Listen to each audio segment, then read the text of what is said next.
Kaya ito ang paalala ko sa kultura ng social media. Hindi mo kinakailangang ipahiya ang ibang tao para lang maramdaman mo na valid ka. Hindi mo kinakailangan na dalhin sa social media yung mga rant mo at yung mga galit mo sa ibang tao. Because sometimes we are not aware, we want to be validated by other people. Ipopost natin, may paparinggan tayo kasi gusto natin kampihan tayo ng iba.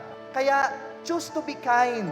Hindi mo kinakailangang dalhin sa social media o iparinig pa sa ibang tao kung ano yung mga issue na dapat ay sa pamilya lang, sa inyong magkakaibigan lang, o kaya ay sa inyong samahan lang.